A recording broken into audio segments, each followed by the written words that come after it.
And my name is Sandy. Hi, Sandy. I'm also a very grateful member of Alanon for 30 years.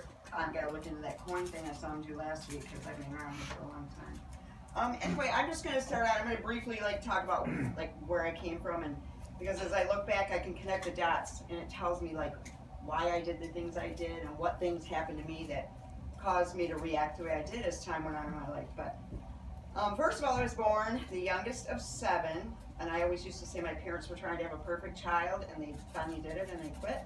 But my dad said, no, we really wanted 10.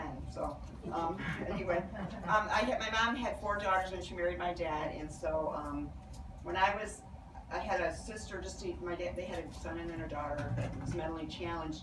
She had brain damage at birth, and then my mom found out she was pregnant with me, and then she was pretty devastated to have another child coming.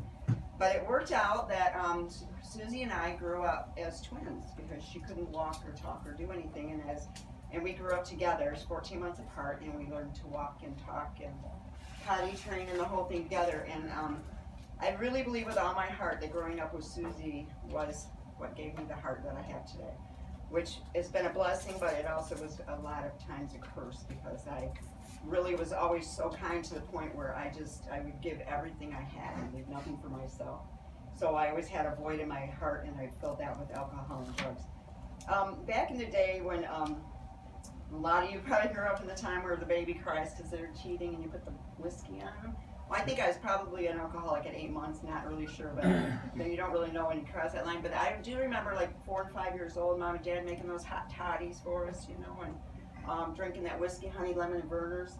And when we had cold, I'd always, but I had sisters that didn't like the taste of it, so I would drink it. I would drink theirs. So here I am, 4 and 5 years old, drinking everybody's hot toddies and passing out drunk, and I loved it. So I drank from effect from the time I was very little, climbing on the cabinet in the kitchen when everybody's in bed and getting the cough medicine with the codeine in it. I remember tasting that and loving it. People would say, oh, that's gross, and I'd think, I like that stuff. I just loved it. I loved that feeling from day one. And so I ran with it, but at the age of 8 years old, I was already drinking alcohol, sneaking drinks. Parents would have parties. I was raised a Lutheran, so we always had confirmations, graduations, always the big open house parties with the kegs of beer and the punch bowl for the kids, punch bowl for the adults in Sandi. But I drank at a very young age, full-blown smoking and drinking at 8 years old. Anyway, so as I grew up, I went to church and I knew about God, and God loved me, and I knew that. And I was raised with that, and I'm really blessed because I didn't have bad issues with church.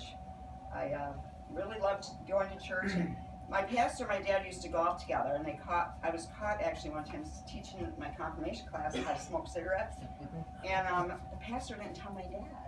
And it was the coolest thing because I just knew I was going to get in trouble. I was going to get my ass beat. You know what? He never told on me. And he actually did my dad's graveside service 2 years ago, and it was amazing because of that man's just not telling my dad that he caught me smoking. I had a trust in people that were, godly. So anyway, I went to Christian school for 3 years in Rochester. I went to St. John's in Rochester, and I used to pretend I was sick so I could meet my girlfriend and this is in this 6th grade, 7th grade. And my girlfriend and I would pretend we were sick, and we'd go in the sick bay and smoke pot. I just did not have any, I just was always wanted to be high and drunk. I loved that feeling. I didn't like to feel my feelings. There was some neighbor boys when I was real little, and I don't know how many years it went on, but there was some sexual abuse going on with me, and I was afraid to tell, and I think that was a lot of the reason too. I drank because of the shame, and I didn't understand it. I just knew that it was wrong, and if I told, that I would probably be in trouble, but yet I was a victim. But and then as an adult, I went through therapy on that, and I realized that it's a learned behavior for a child. They were young boys, so somebody was doing it to them. So it made me able to heal from that. So anyway, after I graduated from high school, I was actually pregnant in high school. I got pregnant right before graduation, but I went out to California, and then I came home and had my daughter, and then I moved out to California. And to back up a little bit, at 16 years old in my generation, the drinking age was 18.